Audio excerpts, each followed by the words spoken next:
She thought it was just another tough day at work, until her cruel manager humiliated her in front of everyone. What no one knew, a secret pair of eyes was watching. And what happened next left the entire store speechless. The afternoon rush had begun at Green Mart, and the store buzzed with the hum of barcode scanners, hurried footsteps, and snippets of conversations between customers and cashiers.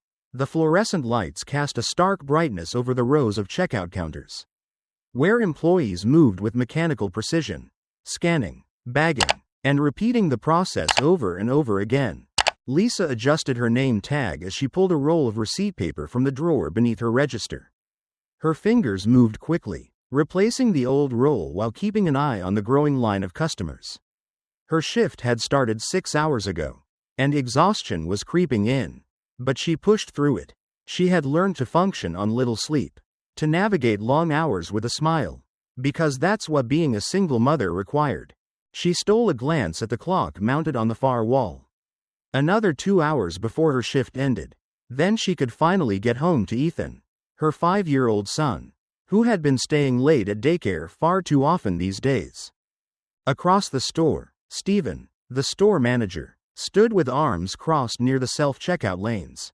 His sharp eyes scanned the floor, always searching for something to correct, someone to reprimand. He was the kind of boss who made people nervous with his mere presence. Employees avoided his gaze, hoping not to be the next target of his criticism. Lisa had learned to stay out of his way, to work efficiently and never give him a reason to call her out. A few registers down, Mark, a fellow cashier, leaned slightly toward her as he bagged a customer's groceries. "You okay?" he asked under his breath. Lisa nodded, forcing a small smile. "Yeah, just another day." Before he could respond, the vibration of her phone in her pocket made her heart jump. Green Mart had a strict no-phone policy, but something told her she needed to check this one. She took a step back from the register, pulling out her phone just enough to glimpse the caller ID. Sunshine Daycare. Her stomach clenched. She quickly tapped the answer button and pressed the phone to her ear, turning away slightly to shield the conversation from customers. "Ms. Carter?" The voice on the other end was soft but urgent. "Ethan has a fever, 102 degrees. He's been sluggish all day, and now he's refusing to eat. You might want to pick him up." Lisa's breath caught. Ethan had been fine that morning. A little tired, maybe, but she had assumed it was just from staying up too late. Now, all she could picture was her little boy curled up on his cot at daycare, miserable and needing her. "I'll be there as soon as I can," she said, ending the call. Her hands felt unsteady as she placed the phone back in her pocket. She turned toward Mark, her voice low. "Can you cover for me for a few minutes? I need to ask Stephen if I can leave early." Mark hesitated. "Lisa, you know how he is. I have to try." She took a deep breath, straightened her posture, and walked toward Stephen, who was now scolding a stock clerk for failing to rotate items properly on the shelves. "Stephen," she said, keeping her voice steady, "I need to leave early. My son is sick, and his daycare just called." Stephen turned sharply, cutting her off with a scoff. "Lisa, are you seriously asking me this right now? During peak hours? I wouldn't ask if it wasn't important." Stephen folded his arms. "We're already short-staffed. You're not leaving." Lisa swallowed hard. "Please, I'll make up the hours tomorrow." Stephen's lips curled into a smirk, his voice carrying loud enough for customers in the nearby checkout lanes to hear. "This is why people like you don't get anywhere. You let personal problems interfere with your work. Maybe if you were more focused on your job instead of whatever mess you've got going on at home, you wouldn't be struggling all the time." Heat rushed to Lisa's face as murmurs spread among the employees nearby. "Look, if you walk out now, don't bother coming back," Stephen added, his tone sharp and final. "I don't need unreliable workers." Lisa clenched her fists at her sides. The humiliation stung more than the threat. She opened her mouth, ready to argue, but stopped herself. What was the point? People like Stephen didn't listen. They didn't care. Instead, she turned on her heel and walked back to her register. Eyes stinging, she grabbed a tissue from under the counter, dabbing at her eyes before anyone could see the tears forming. Behind her, in the checkout line, Jonathan Blake observed the entire exchange in silence. He had been standing there for several minutes, blending in among the customers, waiting to pay for a bottle of water and a newspaper. But his focus wasn't on his items, it was on the way the manager had just humiliated an employee in front of everyone. His grip tightened around the newspaper in his hand. He had seen enough. Jonathan lingered near the checkout lanes, his hands resting casually in the pockets of his jacket. He had been planning to leave after paying for his items. But something about what he had just witnessed made him stay. It wasn't just the way Steven humiliated Lisa, it was the complete silence from the other employees. The way they kept their heads down, unwilling to interfere. It told him this wasn't an isolated incident. He took a slow step away from the register, letting his eyes wander around the store. It was a well-run operation at first glance, shelves fully stocked, aisles clean, employees moving efficiently. But Jonathan had been in the retail business long enough to know that appearances could be deceiving. As he walked toward the produce section, he spotted a young man adjusting a display of apples. His name tag read Mark. Jonathan remembered him from earlier. The one who had asked Lisa if she was okay. He stopped a few feet away, pretending to inspect the fruit. "Busy day?" he asked casually. Mark barely glanced up, giving a quick nod. "Always is." Jonathan picked up an apple, turning it over in his hand. "That manager of yours," he said, lowering his voice. "He always talks to employees like that?" Mark hesitated, his hands pausing over the display. He stole a quick glance toward the front of the store, where Steven was now engaged in conversation with another employee. "Look, I don't know who you are," Mark said quietly, "but if you're thinking about complaining, don't bother, it won't change anything." Jonathan studied him for a moment. The young man's jaw was tight, his voice laced with frustration that he was clearly trying to suppress. "So it happens a lot?"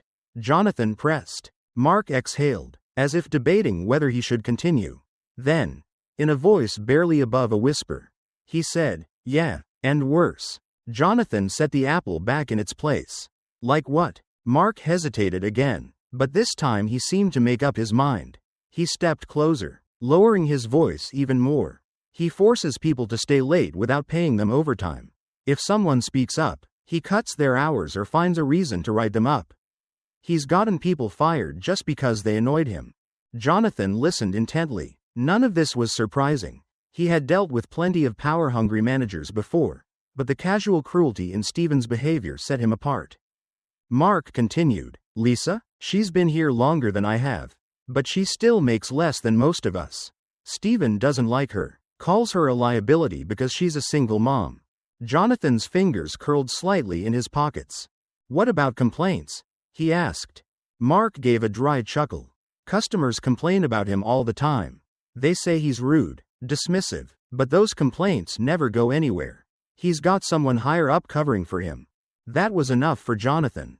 He gave Mark a small nod. "Thanks," he said simply. Mark looked like he wanted to say more, but he pressed his lips together and returned to stacking apples. Jonathan took the hint and walked away, his mind already formulating his next move.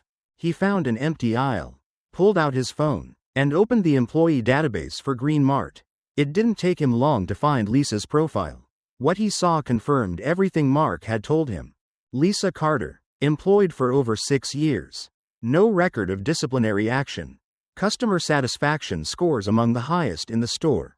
Yet her wages were lower than even some part-time employees who had been hired only months ago. He switched to Steven's file. Multiple complaints from both employees and customers. No recorded actions taken against him. Jonathan's jaw tightened. He had seen enough. He scrolled through his contacts and dialed a number. The call was answered on the second ring. "It's Blake," he said, keeping his voice even. "I want a full internal audit of the Green Mart on 7th and Oak. Staff treatment, payroll inconsistencies, everything. And I want it done first thing tomorrow morning." The voice on the other end hesitated. "That's sudden. Any reason?" Jonathan's gaze drifted back toward the front of the store, where Lisa had returned to her register, scanning items with quiet efficiency despite what had just happened. "No reason," he said, "just making sure we're running things the way we should be."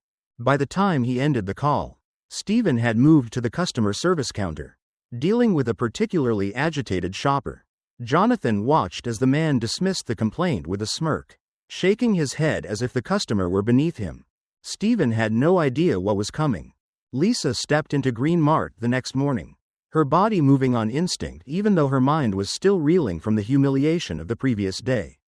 The familiar beeping of the registers, the faint hum of the refrigeration units, and the distant chatter of customers should have been comforting.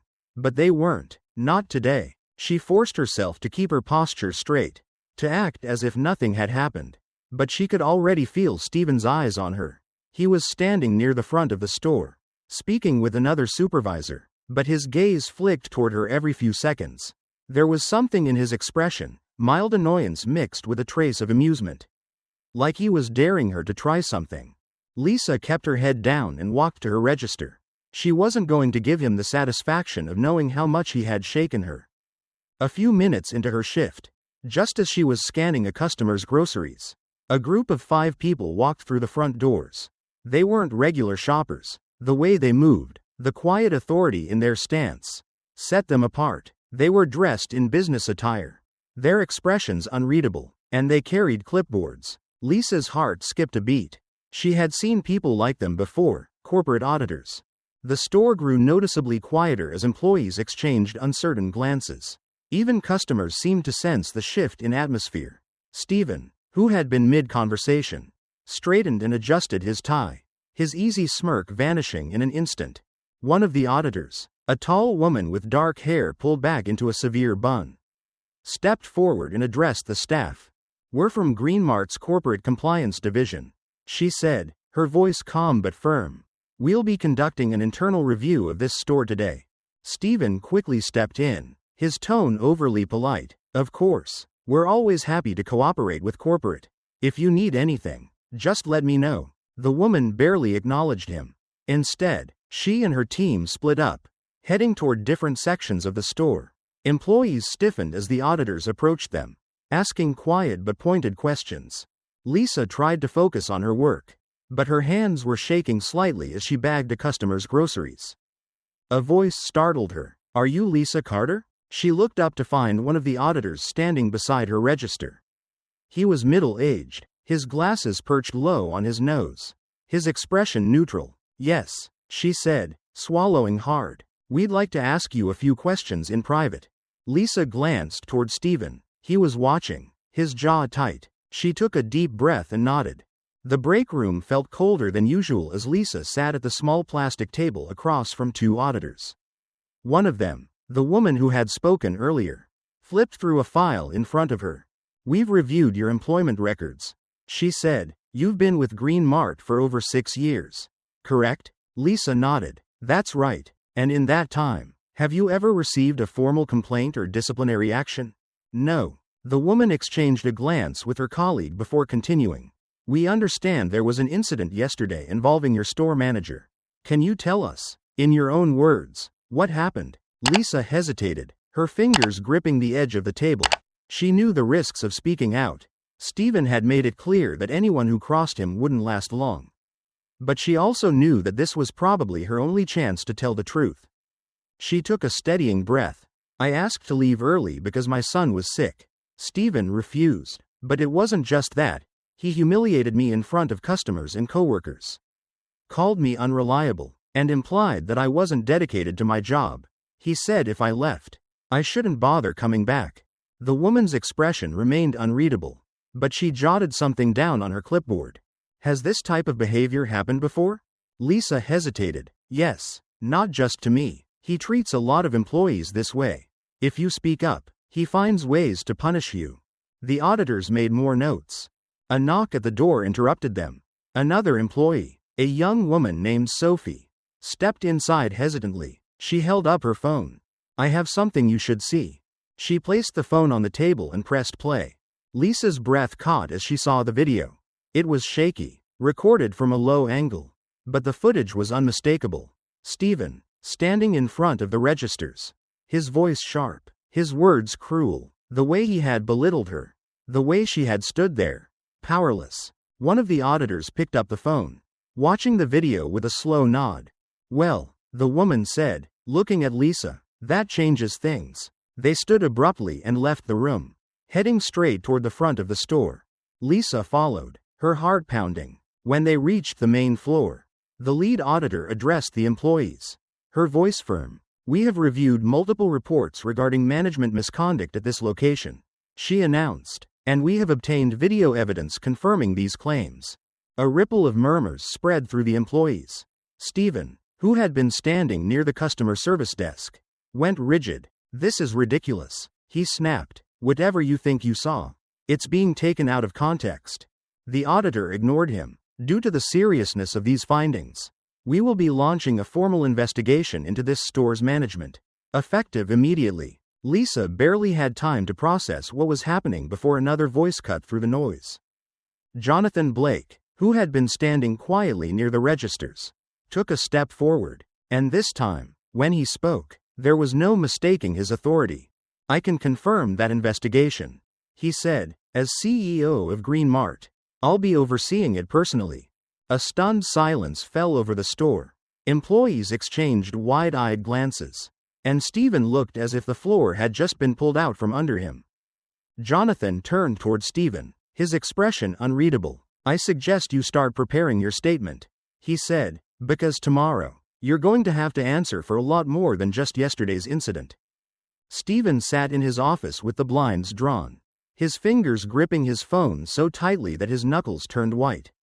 The echoes of the corporate auditor's announcement still rang in his ears. Investigation, misconduct, immediate action. He had barely managed to maintain his composure as the meeting ended. But now, alone in his office, the panic was settling in. He knew what was coming. This wasn't just about Lisa or that ridiculous video. They were using this as an excuse to push him out. But Stephen wasn't the type to go down without a fight. He scrolled through his contacts and pressed a number he had never needed to call before. After 2 rings, a deep voice answered. "I was wondering when you'd call," the man said, his tone unreadable. "You know why I'm calling," Stephen replied, keeping his voice steady. "They're trying to push me out, and I need you to stop it." A brief silence. "That's not going to be easy. The CEO himself is involved." Stephen clenched his jaw. "If I go down, a lot of things are going to come out, including some numbers that won't look good for the company." The pause was longer this time. Then, a sigh. "I'll see what I can do." The call ended, but Stephen didn't feel any relief. He leaned back in his chair, rubbing a hand over his face. He had played his only real card. Now, all he could do was wait. Hours later, as employees trickled out for their lunch breaks, Stephen spotted Lisa heading toward the break room. This was his chance. Lisa had barely sat down when he stepped inside, closing the door behind him. "I need to talk to you," he said, his voice unusually soft. Lisa tensed. "I don't think we have anything to talk about." Stephen let out a small chuckle, as if trying to appear reasonable. "Look, I'll admit, maybe I was too harsh yesterday. But you have to understand, I run this store, and I can't just let people come and go as they please." Lisa folded her arms. "Is that why you embarrassed me in front of the entire store?" He exhaled sharply, then leaned forward slightly. "I'm trying to fix this. But you need to do something for me." Lisa didn't respond, but her silence was enough for him to continue. "If you go back to the auditors and tell them you exaggerated what happened, this whole thing will blow over." His tone was almost casual, as if they were discussing the weather. "You'll keep your job, no more problems." Lisa's stomach turned. "And if I don't?" Stephen's expression hardened. "Then I can't promise what happens next." Lisa swallowed, gripping the table edge. Stephen straightened, adjusting his tie. "Green Mart doesn't care about people like you. Lisa, you think the CEO is going to stick around? Once this little investigation is over, he'll be gone, and everything will go back to normal. Do you really want to be the one who made an enemy of the people who actually run things?" Lisa looked away, her mind racing. He was right about one thing. She needed this job. But then, an image of Ethan flashed in her mind. Her little boy, sick and waiting for her. While she had been powerless to leave her shift, she thought about all the times she had swallowed her pride just to survive. How much longer was she willing to do that? She stood up, her chair scraping against the floor. "I think we're done here." Stephen's lips pressed into a thin line, but he stepped aside to let her pass. Lisa walked straight past him, out of the break room, and headed directly to the auditors. By the time Jonathan heard about the conversation, He wasn't surprised. He had dealt with men like Steven before, people who mistook fear for loyalty, who thought intimidation was the same as leadership. He made a decision. The next morning, every employee at Green Mart received a message. A mandatory staff meeting. The final verdict would be delivered. That evening, in his office, Steven's phone buzzed with a new message. "I can't help you." He stared at the screen, his throat tightening. For the first time since this started, real fear settled in. The break room had never felt so cramped. Every employee at Green Mart had been called in, filling the space with hushed whispers and uneasy glances. The tension hung thick in the air, a weight pressing down on everyone. Lisa stood near the back, arms crossed, trying to steady her breathing. The past 24 hours had been a whirlwind, and now, they were all gathered here for the moment of truth. Steven sat at the front, his usual smugness replaced with forced indifference. His fingers tapped against the table, the only outward sign of his nerves. He hadn't slept. That much was obvious from the dark circles under his eyes, the stiffness in his posture. But he wasn't about to let anyone see him sweat. Then, Jonathan Blake stepped inside. The room fell silent as he made his way to the front. No introduction was needed. Everyone knew who he was now. He didn't rush. His presence alone commanded attention. Jonathan took a moment to look around the room before he spoke. "We've completed our investigation," he said, his voice even, "and what we found was deeply troubling." The quiet hum of whispers returned. Steven leaned back in his chair, arms folded. Jonathan continued, "The evidence is clear. There has been a pattern of managerial misconduct in this store, abuse of authority, intimidation tactics, and suppression of employee concerns." He let the words settle before adding, "All of it leads back to one person." All eyes turned to Steven. Jonathan picked up a file from the table. Flipping it open, multiple employees confirmed that overtime was not properly compensated, that complaints from both staff and customers were ignored or covered up. And most recently, he glanced at Lisa. An employee was threatened for speaking out. Steven let out a sharp breath. "This is absurd," he muttered. Jonathan raised a brow. "Would you like to see the footage?" That shut him up. Jonathan turned back to the room. Given the severity of these violations, Green Mart cannot and will not tolerate this kind of leadership. He looked straight at Steven. "Effective immediately. You are terminated." The room went utterly still. Then, a few murmurs. A quiet exhale from Mark. A relieved smile from Sophie. Lisa felt something in her chest loosen. Something she hadn't even realized she'd been holding onto. Steven, on the other hand, shot up from his chair. His face flushed. "You can't do this," he snapped. "I have been with this company for years. I've given everything to this place." Jonathan didn't flinch. "And in return, you abused your power." Steven's hands curled into fists at his sides. "This isn't over," he hissed. "I'll sue for wrongful termination. I have rights." Jonathan met his gaze evenly. "You can try, but we have enough documentation to ensure no company of our caliber ever hires you again." Steven paled. Before he could say anything else, two security officers stepped forward. "It's time to leave," one of them said. Steven hesitated, looking around the room as if expecting someone to defend him.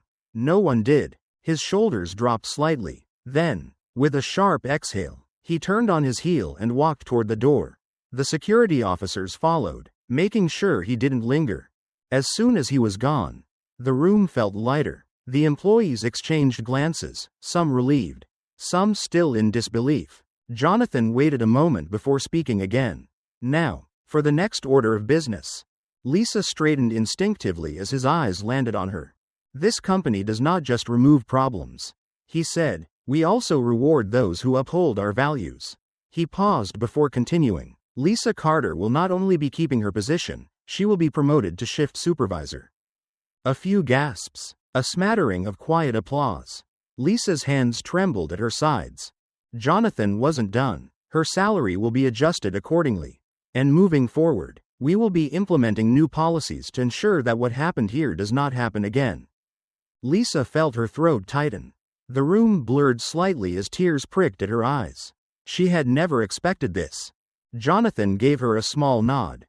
"You earned this." For the first time in a long time, she believed it. The atmosphere inside Green Mart had shifted in ways Lisa never thought possible. Without Steven's oppressive presence, the store felt lighter. Employees no longer glanced over their shoulders in fear. Conversations among coworkers carried a newfound ease, unburdened by the constant worry of being overheard and reprimanded. For the first time in years, Lisa saw her colleagues speaking up about their concerns without hesitation. The once muted frustrations, unfair schedules, missing overtime pay, ignored customer complaints, were now addressed with urgency. Management had sent out a company-wide memo, assuring employees that retaliation for reporting workplace issues would not be tolerated. It was more than just words.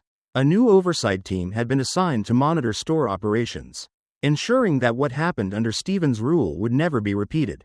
Lisa stood by her register, watching as an associate named Maria, who had been one of Steven's harshest critics, confidently voiced her concerns about staff coverage to a floor supervisor. Instead of being dismissed, she was listened to. The change was real. Her thoughts were interrupted by Mark, who appeared beside her, grinning. "Guess what just came in?" She turned, confused, as he held out a neatly folded bundle of fabric. It took her a second to register what it was. A new uniform, one with a different color scheme, signifying her promotion. She carefully unfolded it, her eyes catching on the embroidered words above the left breast pocket. Shift supervisor. Lisa's throat tightened. She had never imagined herself in a position of authority. Just a few days ago, she had felt invisible, like another nameless worker blending into the background. Now, she was stepping into a role that meant real responsibility. "Look at you," Mark teased, nudging her, "from register aide to management. Don't forget us little people." She laughed, shaking her head. "I don't think I'll ever get used to this." Mark's expression softened. "You deserve it, Lisa. You stood up when no one else could. That kind of thing? It changes people." She looked at him, seeing the sincerity in his eyes. It wasn't just about her anymore. She had become a symbol of something bigger, proof that speaking out could make a difference. Later that afternoon, Lisa stood outside the break room, hesitating before stepping into the manager's office. For the first time, she wasn't here to receive a warning or endure another lecture. This time, she had been invited. Inside, Jonathan sat behind the desk, glancing up as she entered. He gestured for her to sit, offering a small, approving nod. "You settling into the new role?" he asked. Lisa exhaled, running a hand over the stitching on her new uniform. "Still trying to wrap my head around it." Jonathan leaned back slightly, studying her. "You earned this, Lisa, and I don't just mean the promotion." She hesitated before asking the question that had been on her mind since the moment he stepped in to remove Steven. "Why me?" Jonathan's expression didn't change. "Because you didn't just fight for yourself. You fought for the people around you. That's what leadership is." She nodded, but he wasn't finished. "People like Steven can turn a profit. They can keep things running. But they destroy the soul of a company," he said, his tone matter of fact. "This isn't just about one store. It's about making sure this never happens again." Lisa frowned. "You mean there are more?" Jonathan exhaled, tapping his fingers on the desk. Steven wasn't an isolated case. He was a symptom of a much bigger issue. A chill ran down Lisa's spine. She had assumed that once Steven was gone, the worst was over. Jonathan watched her carefully. "I'm launching a full-scale audit across every Green Mart location. We're going to find out just how deep this problem runs." Lisa absorbed his words, realizing the weight of what he was saying. This wasn't just about Steven's abuse of power. There were more like him. More people suffering in silence. She had won her battle, but the war was just beginning. As she left the office, stepping onto the store floor, she saw the place with fresh eyes. Just days ago, she had felt trapped here. Now, it was different. She wasn't just an employee anymore. She was part of something bigger. Lisa adjusted her uniform, straightened her shoulders, and walked forward. Lisa sat at the long conference table in the manager's office, surrounded by department heads and supervisors. It was her first shift supervisor meeting, and though she had been in the store for years, this was an entirely new world. The air carried an air of professionalism she wasn't used to. Some managers greeted her with nods, a few even offering small smiles of encouragement. Others, however, barely acknowledged her. She could feel their skepticism. Therein spoken doubts. A cashier promoted to supervisor? It wasn't exactly common. Mark, who sat beside her, leaned over slightly. Just breathe, he whispered. You belong here. Lisa exhaled, giving a small nod. She straightened as the store manager, a man named Greg who had replaced Stephen, called the meeting to order. They discussed staffing issues, upcoming promotions, and department sales figures. Lisa mostly listened, trying to absorb everything. Then, something caught her attention. Eleanor, one of the store's accountants, stood to present the weekly financial report. As she flipped through the pages of her ledger, Lisa noticed a slight hesitation in her voice.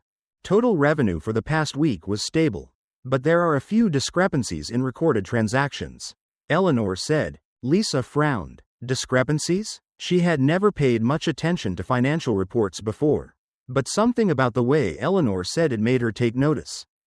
After the meeting, Lisa caught up with her near the accounting office. You seemed a little uneasy back there, Lisa said carefully. Eleanor hesitated, glancing around before lowering her voice. There's something odd in the books, she admitted. A few large transactions don't add up. Lisa's stomach tightened. Could it just be an error? Eleanor shook her head. I've been doing this job for 10 years. These aren't simple mistakes. Lisa crossed her arms. Could Stephen have been involved? Eleanor's expression darkened. Maybe, but he wasn't the only one with access. Someone higher up had to be involved. Lisa's pulse quickened. Stephen had been awful, but he was just a store manager. If money was being funneled somewhere, it meant the problem was bigger than just him. That night, Jonathan sat in his office at corporate headquarters, reviewing Greenmart's latest reports. His phone buzzed with a new email. No sender name, no subject, just a single line of text. You don't want to know the truth. Jonathan's eyes narrowed. He had been in business long enough to recognize a warning when he saw one. But instead of backing off, his instincts told him to dig deeper. Early the next morning, Lisa arrived at work and found the store buzzing with quiet whispers. Did you hear about Eleanor? Mark asked, walking up to her. Lisa felt a chill. What about her? She quit, just like that. Didn't even say goodbye. Lisa's breath caught. That wasn't right. Eleanor had been working here for years. She wouldn't just leave without a word. Lisa hurried to the HR office, asking for Eleanor's employee records. But when she checked the system, Eleanor's file was gone. Not marked as resigned, not archived, just erased. Lisa felt a deep unease settle in her chest. This wasn't over. It was only the beginning.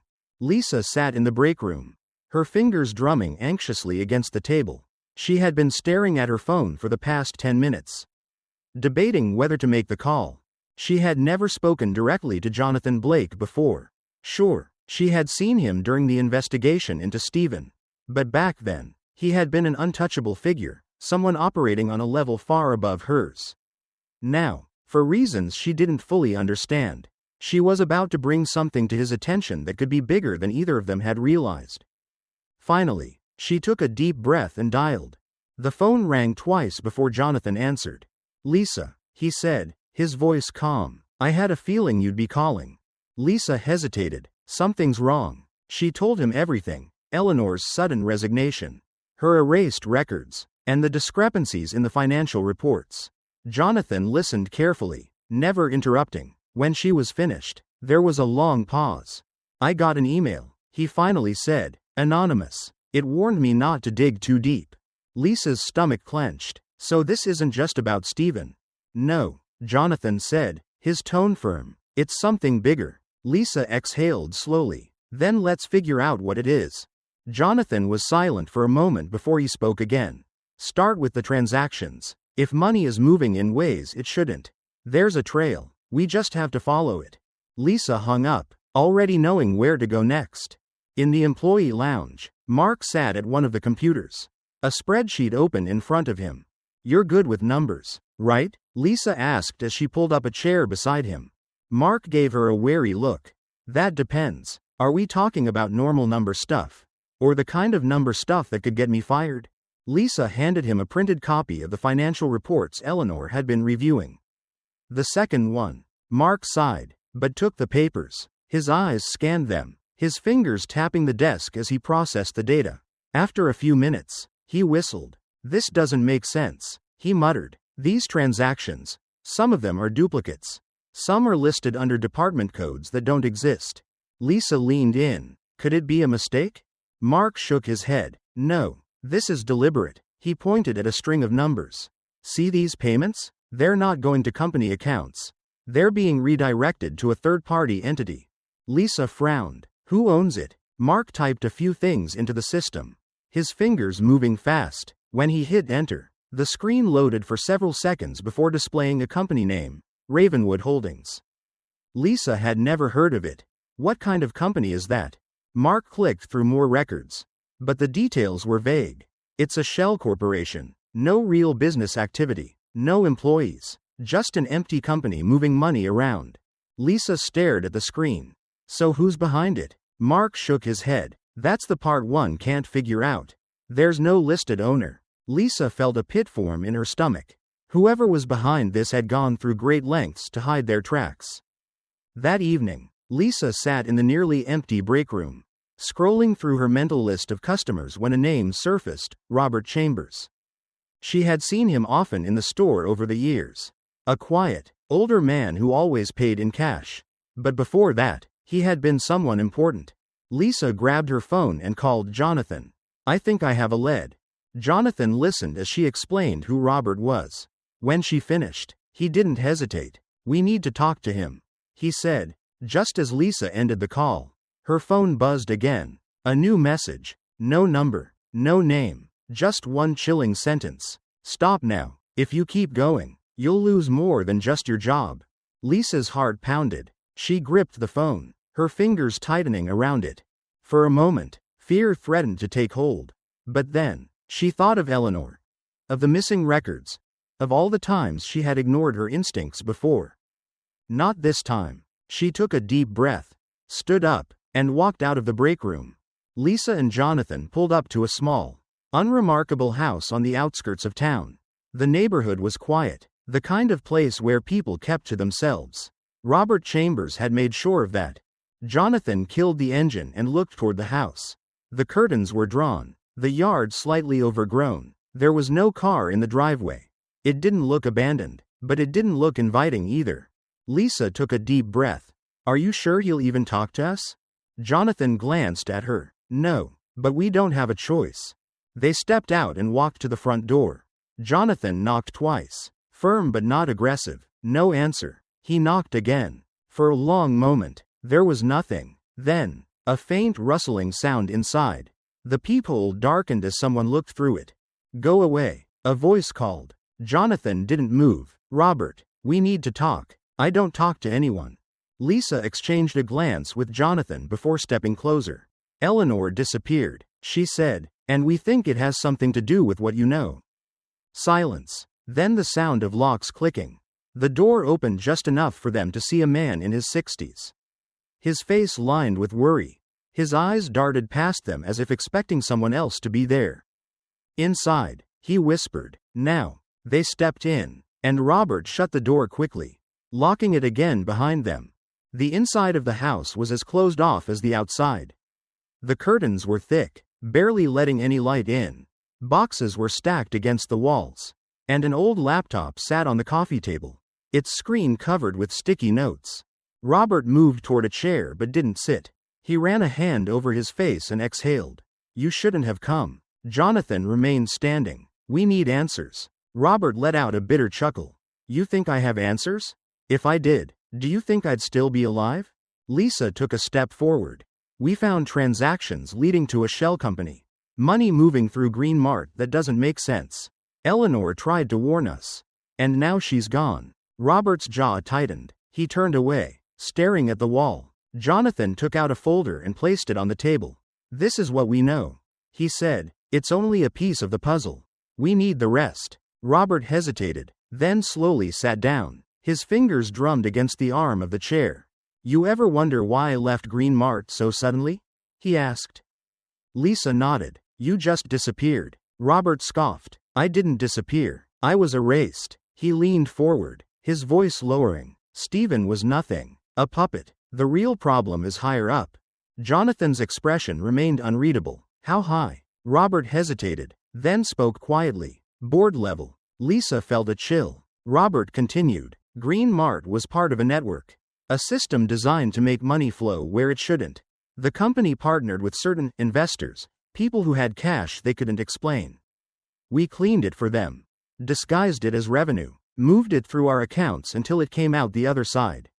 Clean and untouchable. Lisa's stomach twisted. Money laundering. Robert nodded. And anyone who asked too many questions didn't last long. Jonathan's expression darkened. Like you. Robert let out a hollow laugh. I got out. Barely. I was warned, leave quietly. Or I wouldn't leave at all. Lisa's hands clenched. So you ran. Robert's jaw tightened. I survived. Jonathan leaned in slightly. Who's behind it? Robert exhaled. I don't know the full picture. But I know this. If you're poking around. They already know. A sharp knock on the door made them all freeze. Robert shot up, his eyes wide. He motioned for them to be silent. Then slowly peeked through the curtain.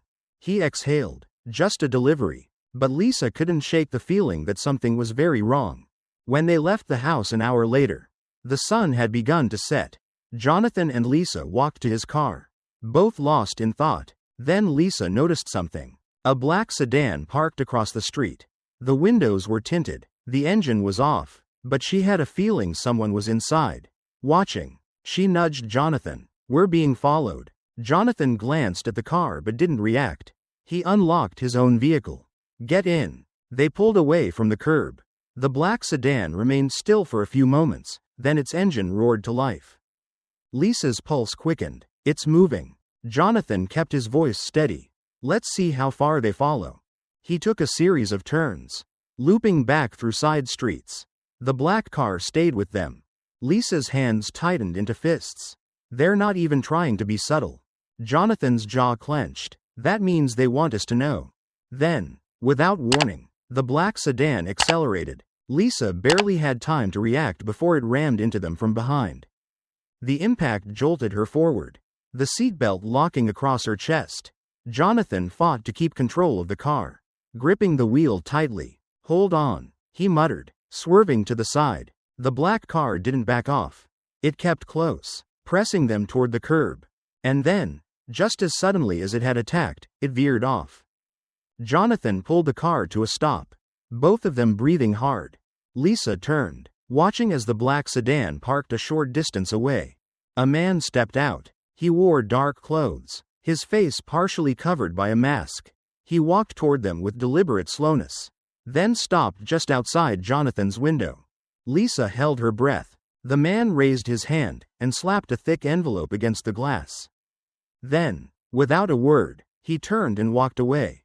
Jonathan waited until he was gone before reaching for the envelope. He tore it open. Inside was a single sheet of paper. One sentence. You've gone too far. Stop now before it's too late. Lisa's skin prickled. She looked at Jonathan. What do we do? Jonathan stared at the paper for a long moment. Then, he crumpled it in his fist. We keep going. Jonathan paced in his office, his jaw tight. The crumpled note from their attackers still sat on his desk. But he had no intention of obeying the warning.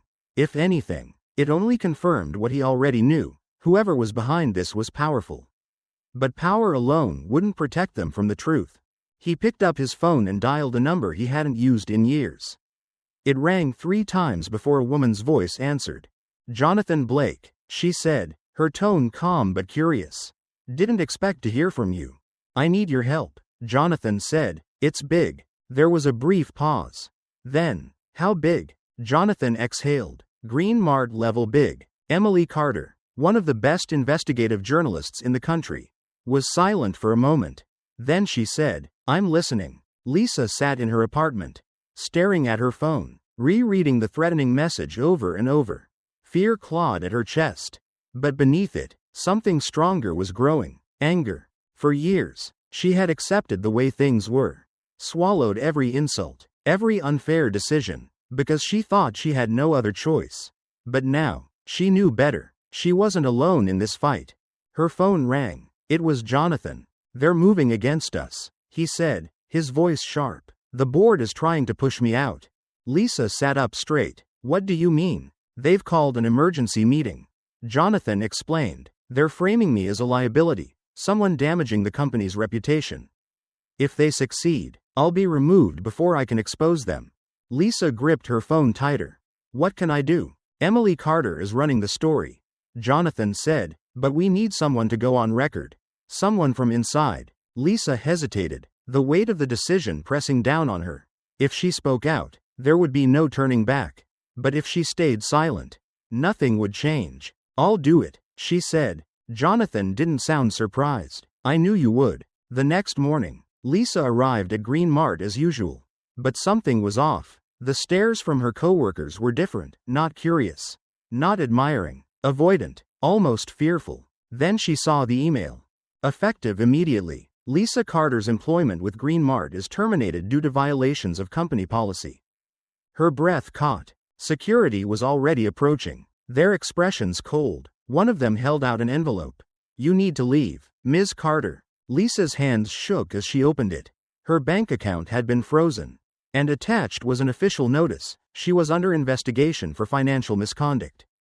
She felt the blood drain from her face. This wasn't just about firing her. They were trying to destroy her. By the time she stepped outside, her mind was racing. Who could help her now? Then she heard a voice. Lisa Carter? She turned. A woman stood near the parking lot, dressed in a gray coat, a press badge hanging from her neck. Emily Carter. Lisa had never met her before, but the journalist's eyes held something that made her pause. Conviction. I know what they did to you, Emily said, and I know how to fight back. Lisa swallowed hard. How? Emily held up a flash drive. With this, Lisa took a shaky breath.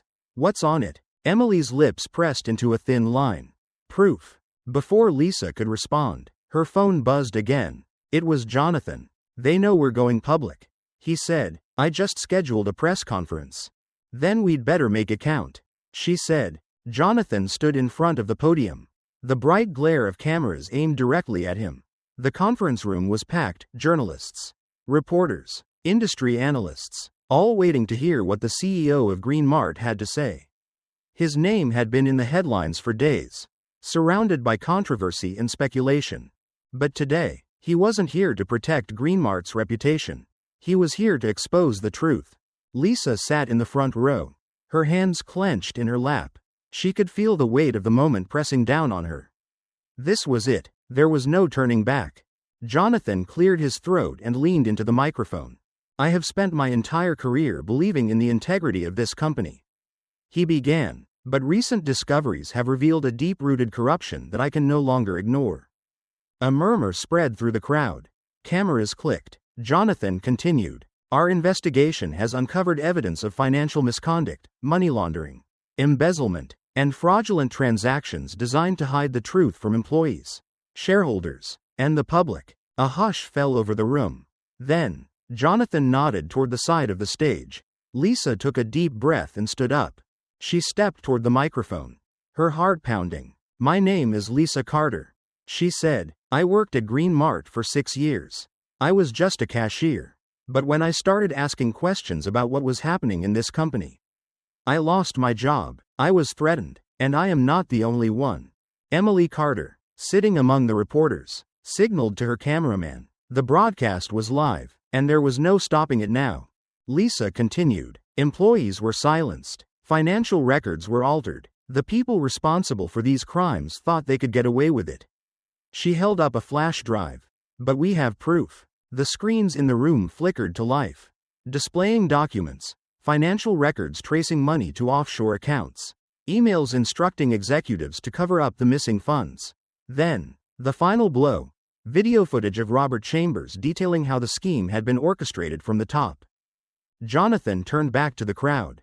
This corruption leads directly to the highest levels of Green Mart's leadership, he said, and we will not stop until justice is served. The room exploded with questions. But before anyone could answer, Lisa's phone buzzed. It was a message. No name, no number. Get out, now. Her blood ran cold. At that exact moment, in a private conference room across town, Richard Hale sat with the Green Mart board.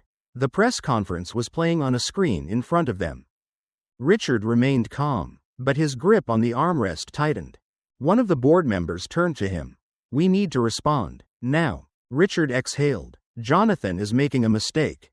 He said smoothly, "We'll handle this." Minutes later, a statement was released to the media. Green Mart denied the allegations. They accused Jonathan of staging a corporate coup, falsifying evidence to undermine the company's leadership. And then, the final move, Stephen, the disgraced former store manager, appeared on screen, claiming he had been set up by Jonathan all along. The news cycle shifted immediately.